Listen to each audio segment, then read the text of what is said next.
प्यारे बच्चों, आज हम पर्यावरण अध्ययन विषय के प्रथम अध्याय पर्यावरण अध्ययन की बहुशास्त्रीय प्रकृति के बारे में पढ़ेंगे। इसके विषय में आज चर्चा करेंगे। मैं हूं राजकुमार, एसोसिएट प्रोफेसर वनस्पति विज्ञान।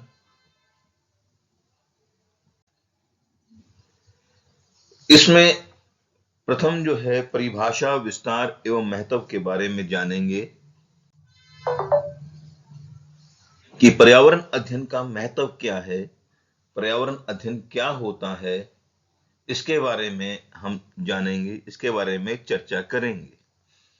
प्रदूषण, वनों का दोहन, ठोस अपशिष्ट का निस्तारण, पर्यावरण के स्तर में गिरावट, राष्ट्रीय सुरक्षा, आर्थिक उत्पादकता, भूमंडलीय तापीकरण, ओजोन की परत का ह्रास को नुकसान, जैव विविधता की क्षति जैसी बहुत सारी चिंताओं ने हर एक मनुष्य को पर्यावरण के प्रति सचेत कर दिया है और इसके बारे में चिंता करनी शुरू कर दी है। पर्यावरण के ये सारे विषय हम सबको छूते हैं, प्रभावित करते हैं।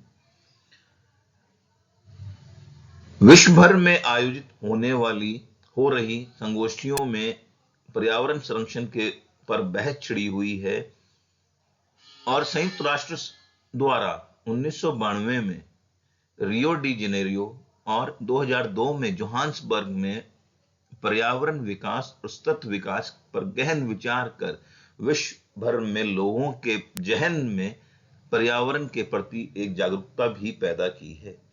आज संपूर्ण धरती के ऊपर एक ऐसी स्थिति पैदा हो गई है जहां पर हर कोई पर्यावरण के प्रति सजग रहना चाहता है और पर्यावरण का प्रहरी बनना चाहता है।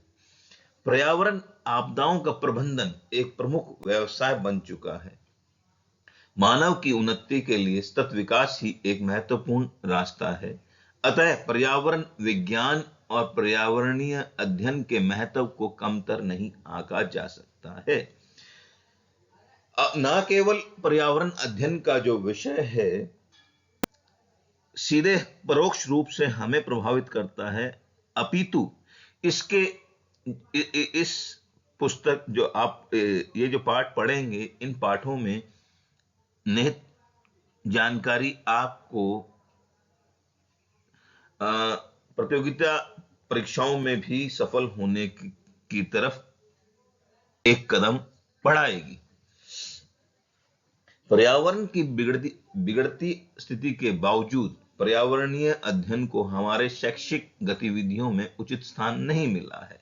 अतः माननीय उच्चतम न्यायालय के निर्देश पर विश्वविद्यालय अनुदान आयोग ने 2004-5 से पर्यावरणीय अध्ययन को एक बुनियादी पाठ्यक्रम के रूप में अनिवार्य विषय बनाया है, जिसे संपूर्ण भारतवर्ष में पढ़ाया जा रहा है और यह कंपलसरी है और इसको पास करना बेहद आवश्यक है। अगर आपने इस विषय की तरफ ध्यान नहीं दिया और आप किसी कारण से इस परीक्षा को उत्तीर्ण नहीं कर पाते हैं, तो तीनों वर्षों में बीए या बीकॉम या बीएससी के तीनों वर्षों में किसी एक वर्ष में यह परीक्षा पास करनी अनिवार्य है। इसके बिना आपको डिग्री नहीं मिलेगी।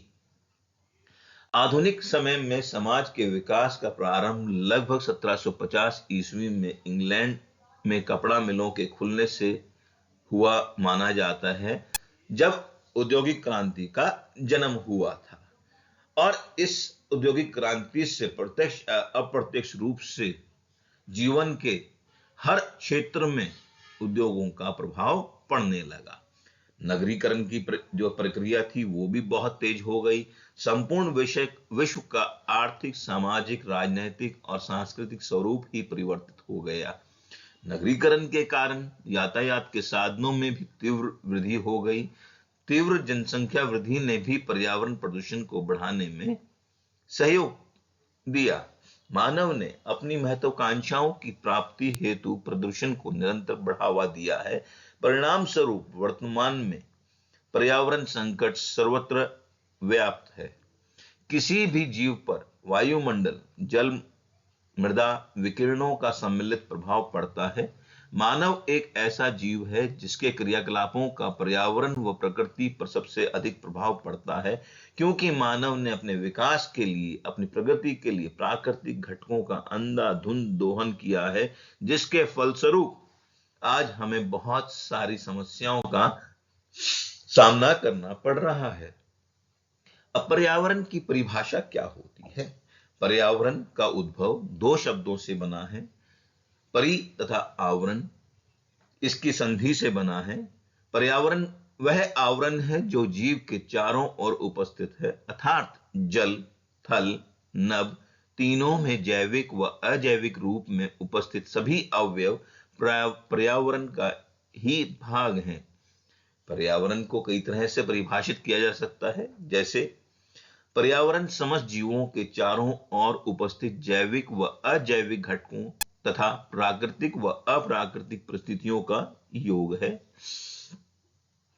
दूसरा, पर्यावरण पृथ्वी पर उपस्थित सभी जैविक, भौतिक व रासायनिक अवयवों का सम्मिलित रूप है, जो मनुष्य को प्रभावित करता है तथा जिसे मनुष्य प्रभावित करता है। पर्यावरण समस्त सामाजिक, जैविक, भौतिक व रासायनिक कारकों का योग है, जो सभी जीवों के चारों ओर एक आवरण के रूप में उपस्थित है। पर्यावरणीय कारक क्या होते हैं? पर्यावरण का प्रत्येक अंग जो परोक्ष तथा अपरोक्ष रूप से मानव जीव जंतुओं को प्रभावित करता है, कारक कहलाता है, फैक्टर कहलाता है। ये दो प्रकार के होते हैं, अजैविक कारक व जैविक कारक। अब अजैविक कारकों के विषय में पढ़ते हैं। इसके अंतर्गत भौतिक कारक जैसे ताप, प्रकाश, विकिरण इत्यादि व रासायनिक कारक जैसे मिट्टी, जल, गैसें इत्यादि तथा वातावरणीय कारक जैसे वायुमंडल इत्यादि आते हैं। यह सभी कारक एक दूसरे पर निर्भर करते हैं। सर्वप्रथम प्रकाश। प्राकृतिक रूप से सूर्य का प्रकाश एक बहुत बड़ा ऊर्जा स्रोत है तथा पृथ्वी पर पाई जाने वाली सभी ऊर्जाओं का यह प्रमुख स्रोत है, और प्रकाश ऊर्जा का ही सभी जगह हमें रूपांतरण नजर आता है। प्रकाश की उपस्थिति में ही पेड़ पौधे प्रकाश संश्लेषण का कार्य कर पाते हैं, और प्रकाश संश्लेषण के कार्य के कारण ही सरल अकार्बनिक पदार्थों से जटिल कार्बनिक पदार्थों का संश्लेषण होता है, और यही कार्बनिक पदार्थ सभी उपभोक्ताओं द्वारा, जिसमें मनुष्य भी आते हैं, प्रत्यक्ष या अप्रत्यक्ष रूप से काम में लिए जाते हैं, और इन्हीं के कारण जो है सभी जीव जीवित हैं, भोजन के लिए निर्भर हैं। दूसरा कारक ताप। ताप भी पर्यावरण का एक महत्वपूर्ण घटक है। पृथ्वी पर तापीय ऊर्जा सौर ऊर्जा के विकिरणों के रूप में पहुंचती है। ताप पेड़ पौधों, जीव जंतुओं सभी को प्रभावित करता है। पौधों में जल अवशोषण, प्रकाश संश्लेषण, श्वसन, वाष्पो उत्सर्जन आदि सभी क्रियाएं ताप से प्रभावित होती हैं। सभी पेड़ पौधे, जीव जंतु, सूक्ष्म जीवों इत्यादि को अपनी गतिविधियों को सुचारू रूप से चलाने हेतु एक अनुकूल ताप की आवश्यकता होती है। इससे कम या अधिक ताप पर गतिविधियां विपरीत रूप से प्रभावित होती हैं। जंतुओं में शीत निष्क्रियता व ग्रीष्म निष्क्रियता पाई जाती है। कुछ जीव शीत रुधिर वाले होते हैं, जिनका तापमान वातावरण के ताप परिवर्तन के अनुसार बढ़ता व घटता है, जैसे सांप, मेंढक, मछली आदि। कुछ जीव उष्ण रुधिर वाले होते हैं, जो समतापी कहलाते हैं। सभी स्तनपायी व पक्षी इसके उदाहरण हैं। ये वातावरण के बदलते तापमान के उपरांत भी अपने शरीर का तापमान स्थिर रख सकते हैं। ताप के कारण कई जीवों में उष्णीय प्रवास भी पाया जाता है। इसका सबसे अच्छा उदाहरण साइबेरियन क्रेन का है, जो साइबेरिया से शीत ऋतु कम ताप में भारत आते हैं और मार्च के अंत तक वापस चले जाते हैं। ये हजारों किलोमीटर की दूरी तय करके आते हैं। मृदा घटक व जल घटक। मृदा पृथ्वी की ऊपरी सतह का एक महत्वपूर्ण भाग है जो पृथ्वी पर पाए जाने वाले सभी पौधों व जीव जंतुओं के लिए आधार प्रदान करती है। मृदा के बिना जीवन संपन्न नहीं हो सकता है। मृदा के ऊपर ही जो है हमारी सभी दैनिक क्रियाएं चलती हैं। यह पेड़ पौधों के लिए आवश्यक खनिज तत्व उपलब्ध कराती है, जिससे प्रकाश संश्लेषण की क्रिया सुचारू रूप से चल पाती है।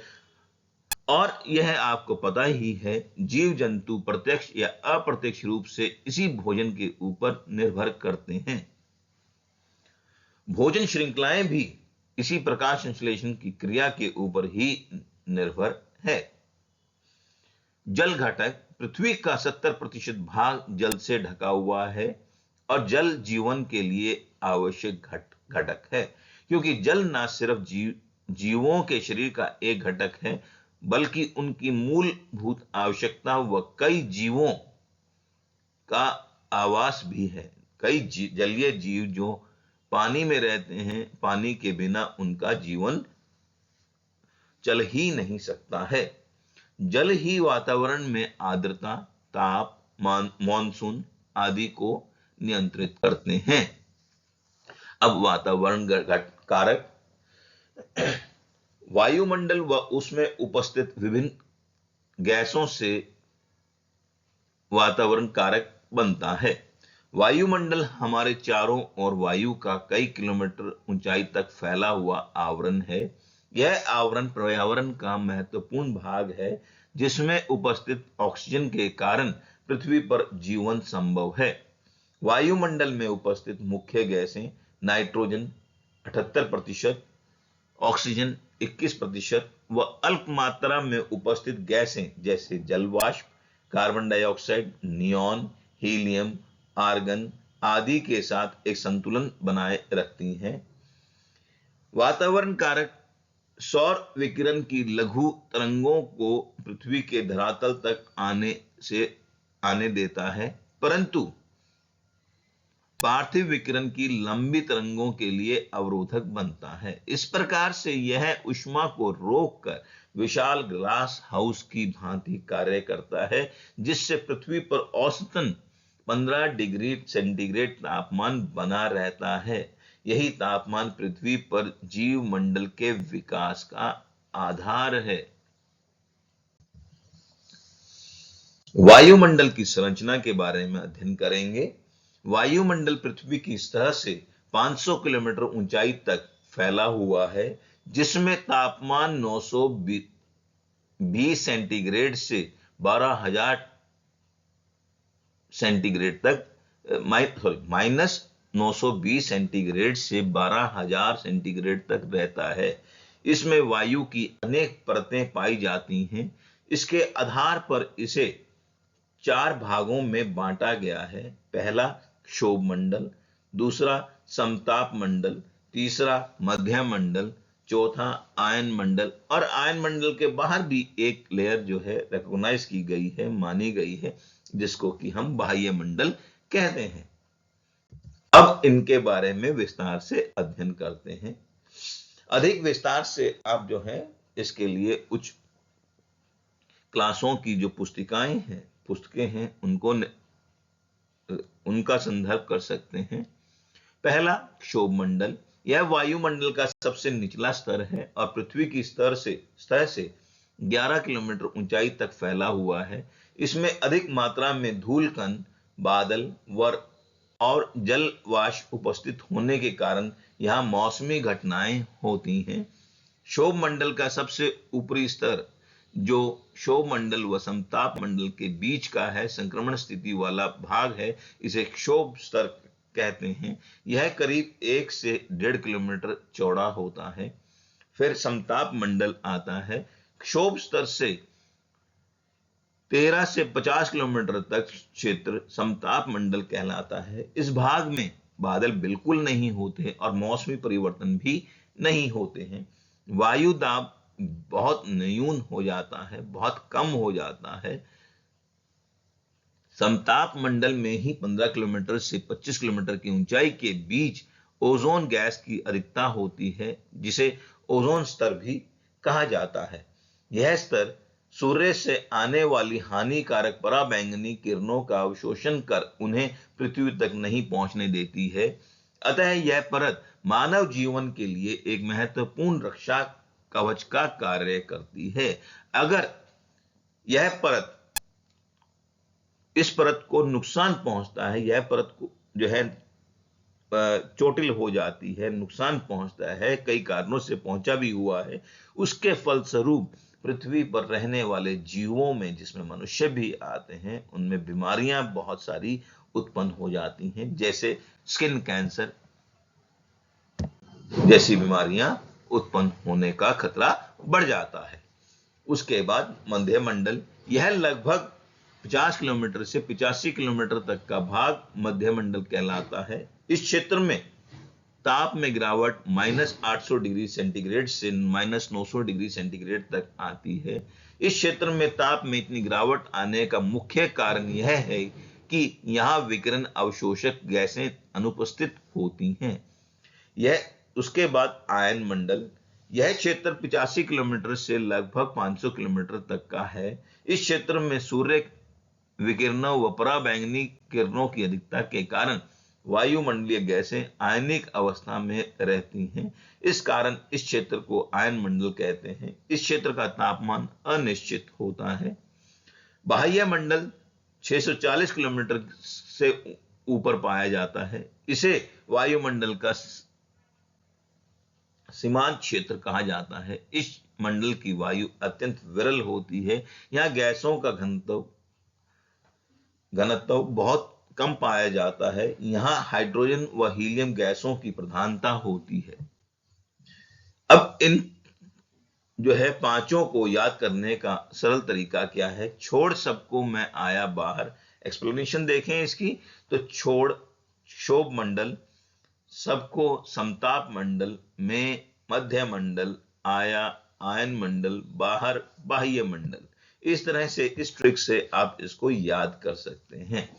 पर्यावरण की प्रमुख विशेषताएं देखें तो पर्यावरण का निर्माण जैविक व अजैविक तत्वों से मिलकर बना हुआ होता है। जीवों के चारों ओर की वस्तुएं पर्यावरण का निर्माण करती है।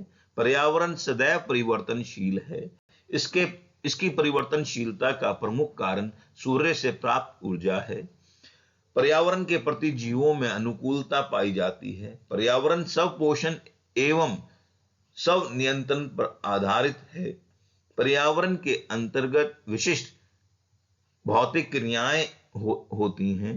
पर्यावरण में पार्थिव एकता के साथ क्षेत्रीय विविधता भी पाई जाती है।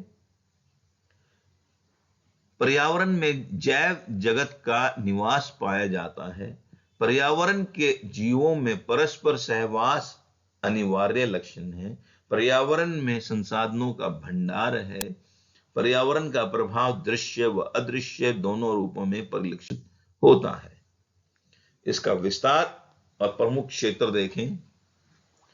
पर्यावरण अध्ययन मूलतः पारिस्थितिकी के सिद्धांत पर आधारित है। साथ ही साथ पर्यावरण विज्ञान, भूगोल, मनुष्य जाति का विज्ञान, विधि, अर्थशास्त्र, सामाजिक विज्ञान, योजना यानी प्रबंधन, प्रदूषण नियंत्रण, प्राकृतिक संसाधनों और प्रबंधनों का एक मिला जुला परिवेश है।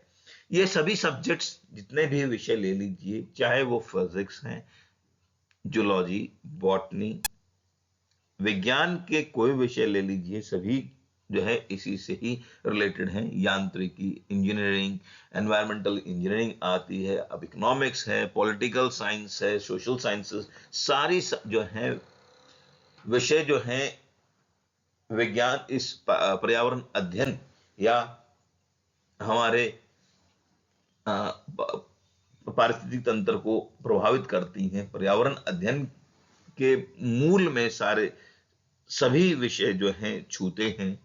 इन सभी के विषय को बिना इसका कल्पना करना मुश्किल है।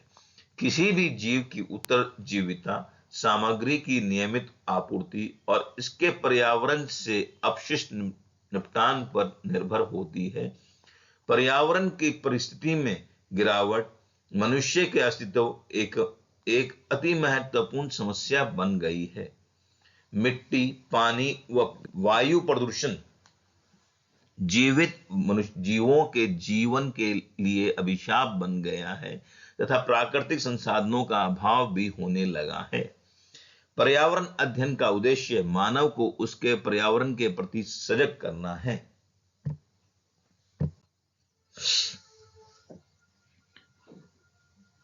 पर्यावरण अध्ययन के प्रमुख क्षेत्र देखें तो पर्यावरण तथा इससे संबंधित समस्याओं के प्रति जागरूकता तथा संवेदनशीलता विकसित करना, लोगों के पर्यावरण संरक्षण के लिए सक्रिय साझेदारी को देखना, पर्यावरणीय समस्याओं के पहचान व निदान हेतु कौशल विकास, प्राकृतिक संसाधनों के संरक्षण को मन में धारण करने की सोच मन में बैठाना, पर्यावरण से संबंधित योजनाओं का मूल्यांकन सामाजिक, आर्थिक, पारिस्थितिकी तथा सौंदर्य के कारकों को ध्यान में रखकर करना है। पर्यावरण का क्षेत्र देखें तो इसमें 4 घटकों को सम्मिलित किया जाता है। पहला स्थल मंडल। स्थल मंडल इसमें समस्त बाहरी भूपटल, सागर व महासागर की सतह भी सम्मिलित हैं, शामिल हैं। पर्यावरण का सर्वाधिक महत्वपूर्ण अवयव है। इसके अंतर्गत धरातल की रचना, संरचना, मृदा, चट्टानों, भू आकृतियों, भूमिगत जल स्रोतों, प्राकृतिक संसाधन सम्मिलित हैं। इन सभी से मिलकर पर्यावरण का निर्माण होता है और ये सभी जीवन के हर पहलू को प्रभावित करते हैं। इसकी मोटाई लगभग 50 किलोमीटर मानी जाती है। इसके पश्चात जलमंडल। जलमंडल के अंतर्गत पृथ्वी पर पाए जाने वाले सभी जल स्रोतों, सागरों, महासागरों, नदियों, झीलों, तालाबों, कुओं, बावड़ियों और पोखरों को शामिल करते हैं। जल जीवन के लिए सर्वाधिक महत्वपूर्ण घटक है। जलमंडल व स्थल मंडल के जो अनुपात है उसमें 7:3 7:3 है, यानी कि 70% भाग जो है जलमंडल का है और 30% भाग भूमंडल का है। इसके पश्चात वायुमंडल। भूमंडल और जलमंडल के चारों तरफ पाए जाने वाला वायु का आवरण वायुमंडल कहलाता है। इसमें स्थल एवं जलमंडल दोनों ही समाहित हैं। वायुमंडल पर्यावरण का गतिशील घटक है जिसमें निरंतर मौसमी परिवर्तन होते रहते हैं। इसको भूभाग की सतह से अधिकतम सीमा लगभग 10,000 किलोमीटर तक स्वीकार की गई है।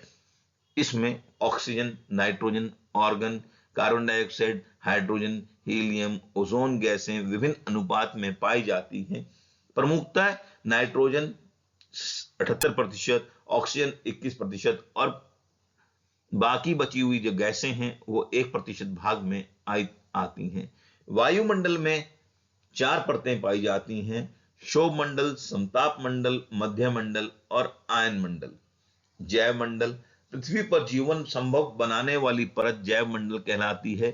यह परत वायुमंडल, स्थल मंडल और जल मंडल के मिलने से बनी एक पतली पट्टी के रूप में पाई जाती है। इसमें सभी पौधों और जीवों का जीवन पाया जाता है। इसकी मोटाई भूपटल की सतह से लगभग 7 किलोमीटर गहराई तक है। पर्यावरण का महत्व। पर्यावरण का महत्व जो देखें तो हम पृथ्वी के निवासी होने के कारण हमारे कार्य का तरीका इस उपग्रह और इसके निवासियों पर प्रभाव डालता ही है। हमारी प्रत्येक गतिविधि, याद ध्यान रखिएगा, सभी मनुष्यों के ऊपर, सभी जीवों के ऊपर प्रभाव डालती हैं। चक्रवात, भूकंप, ज्वालामुखी विस्फोट जैसी प्रमुख आपदाएं हमारे पर्यावरण को अत्यधिक प्रभावित करती हैं। मानवीय गतिविधियों जैसे पर्यावरण में प्रदूषण का प्रभाव, वनों का कटना, नदियों पर बांधों का निर्माण ने भी हमारे पर्यावरण को नुकसान पहुंचाया है। पर्यावरण अध्ययन वह विज्ञान है जिसके माध्यम से मनुष्य तथा उसके पर्यावरण में संबंधों का अध्ययन किया जाता है। यह पर्यावरण की गुणवत्ता को बनाए रखने के लिए अत्यंत आवश्यक है। यह तभी संभव है कि हम सभी इसके महत्व, पर्यावरण के महत्व को समझें।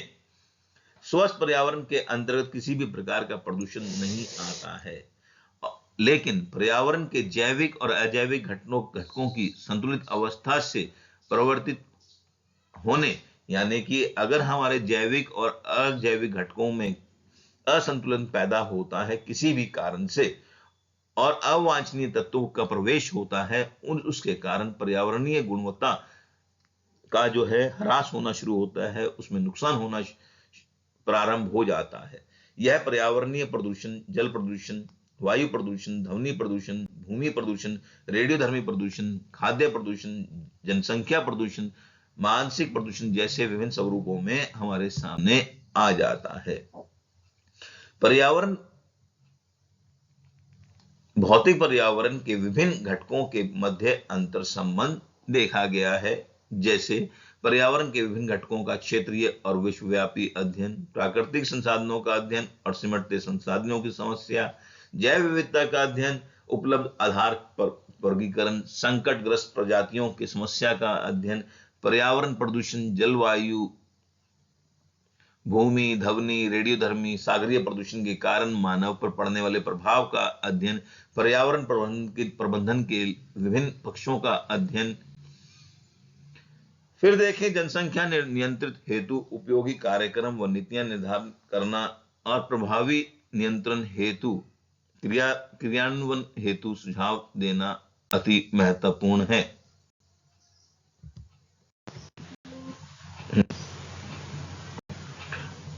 ये भी छोड़ दीजिए। अच्छा, सबसे महत्वपूर्ण जो है जन जागृति होना। हम महत्व तो समझ चुके हैं, तो जन जागृति होना जो है वो बहुत आवश्यक है, क्योंकि पृथ्वी पर सभी जीव जंतु और मानव अपने जीवन तथा और विकास की अनुकूल परिस्थितियों के लिए पर्यावरण पर आश्रित हैं। पर्यावरण के अभाव में जीवन की कल्पना नहीं की जा सकती है। प्राचीन काल से ही जीव जंतुओं और पर्यावरण का संबंध रहा है, लेकिन भौतिकवादी और तीव्र विकास की आकांक्षा ने मानव को पर्यावरण में ह्रास के लिए जिम्मेदार बना दिया है। जैसे जैसे मानव प्रगति और विकास करता गया, वैसे वैसे पर्यावरण की गुणवत्ता में कमी आती गई, पारिस्थितिक तंत्र में असंतुलन उत्पन्न हो गया, जैव विविधता संकटग्रस्त हो गई, मानव सभ्यता के लिए स्वच्छ जल, स्वच्छ वायु और स्वच्छ वातावरण का अभाव हो गया है। अतः पर्यावरण संरक्षण के लिए प्रयास करना बेहद जरूरी है।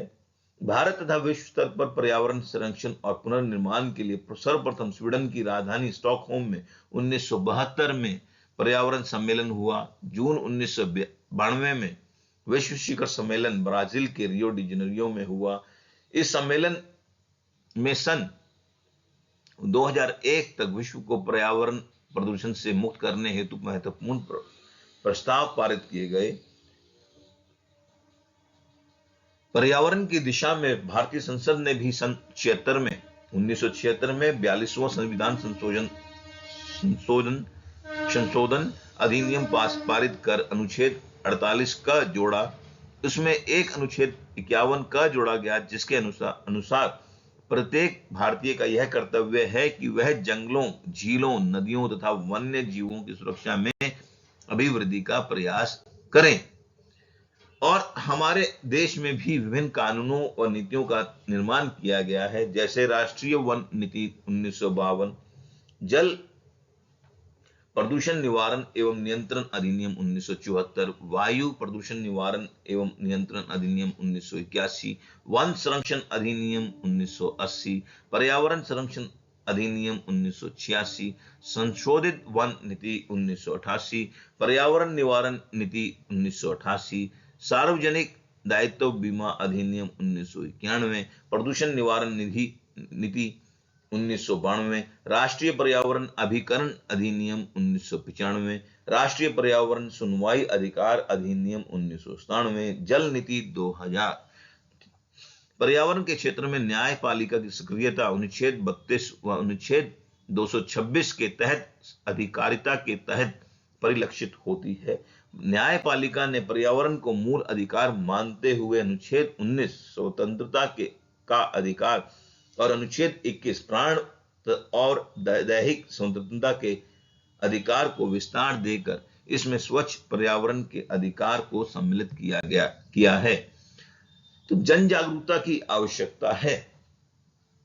जन जागरूकता के बिना जो है हम पर्यावरण में सुधार नहीं ला सकते हैं। इसके लिए हमें हमारे इरादों को मजबूत करना पड़ेगा और संसाधनों को दुरुपयोग को रोकना पड़ेगा, क्योंकि संसाधनों के दुरुपयोग के कारण ही कई पर्यावरण समस्याओं का जन्म, जैसे प्रदूषण, भूमंडलीय तापीकरण व नाभिकीय आपदाओं का जन्म हुआ है। हमारी गतिविधियां इस प्रकार से समर्पित हों कि पर्यावरण पर न्यूनतम प्रभाव पड़े। पर्यावरण संबंधी समस्याओं के सफलतापूर्वक समाधान के लिए पर्यावरण के प्रति जागरूकता पैदा करना एक महत्वपूर्ण नैतिक कर्तव्य है। यह पर्यावरण शिक्षा से संबंधित है। इसमें प्रत्येक जन का योगदान होना चाहिए।